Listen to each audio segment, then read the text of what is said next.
कर्नाटक की राजधानी बेंगलुरु के येलाहांका एयरपोर्ट स्टेशन पर आज से एरो इंडिया शो के 13वें संस्करण का आगाज हो गया है।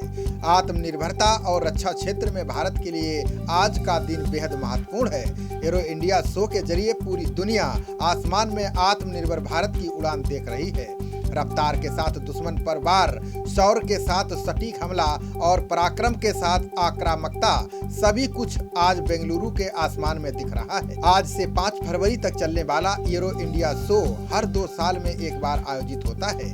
इस शो में रक्षा क्षेत्र से जुड़ी देश विदेश की कई कंपनियां भाग लेती हैं। इस बार होने वाले एरो इंडिया शो ने नया रिकॉर्ड बनाया है, क्योंकि इस शो में तकरीबन 600 कंपनियों ने रजिस्ट्रेशन करवाया है, जिसमें 14 देशों की 78 विदेशी कंपनियां शामिल हैं। इस शो में भारत के अलावा फ्रांस, इजराइल, इटली, जापान, रूस, ब्रिटेन, अमेरिका, ऑस्ट्रेलिया जैसे देशों की कंपनियां हिस्सा ले रही हैं। कोरोना महामारी के चलते इस बार 203 कंपनियां अपने हथियारों का वर्चुअली प्रदर्शन करेंगी, इसीलिए इसे हाइब्रिड मोड प्रदर्शनी का नाम दिया गया है। एशिया के इस सबसे बड़े एरो शो में भारत अपने उन विमानों की नुमाइश कर रहा है जो स्वदेशी तकनीक से बनकर तैयार हुए हैं। इस बार के शो में रूस की मदद से भारत में ही तैयार किए जा रहे सुखोई लड़ाकू विमान भी आसमान में गरजते दिखाई पड़े।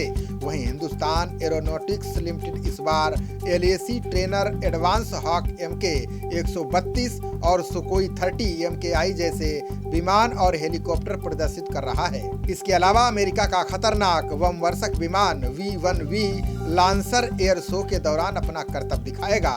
ये बमवर्षक विमान हर तरह के गाइडेड और पारंपरिक हथियार ले जाने में सक्षम है। भारत के वायु क्षेत्र में बढ़ते दबदबे की ही देन है कि दुनिया की हर बड़ी रक्षा कंपनी अब भारत में हथियारों का निर्माण करना चाहती है। एक तरफ जहां अमेरिका की बोइंग कंपनी भारत में F-15EX फाइटर जेट बनाना चाहती है, वहीं दूसरी तरफ एयरबस कंपनी टाटा के साथ मिलिट्री ट्रांसपोर्ट एयरक्राफ्ट तैयार करना चाहती है। बेंगलुरु में एशिया के सबसे बड़े एयर शो का रक्षा मंत्री राजनाथ सिंह ने उद्घाटन किया। इस दौरान रक्षा मंत्री के अलावा तीनों सेना के प्रमुख और कर्नाटक के मुख्यमंत्री भी मौजूद रहे।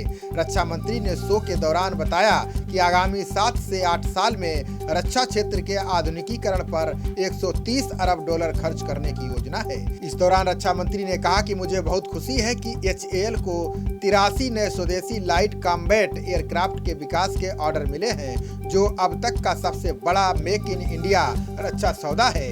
इससे भारतीय वायुसेना की ताकत बढ़ेगी। पीएम मोदी ने एयर शो कार्यक्रम को रक्षा और एरोस्पेस के क्षेत्र में सहयोग का अद्भुत मंच बताया। पीएम मोदी ने कहा कि इन क्षेत्रों में किए जा रहे सुधारों से भारत के आत्मनिर्भर बनने के प्रयासों को बल मिलेगा। पीएम ने कहा कि रक्षा और एरोस्पेस के क्षेत्र में भारत में असीमित क्षमता है। इस आयोजन में आत्मनिर्भर भारत की झलक दिखाई देगी और मेक इन इंडिया पर जोर होगा। खबरों का सिलसिला जारी रहेगा। देखते रहिए जनप्रवाद। नमस्कार।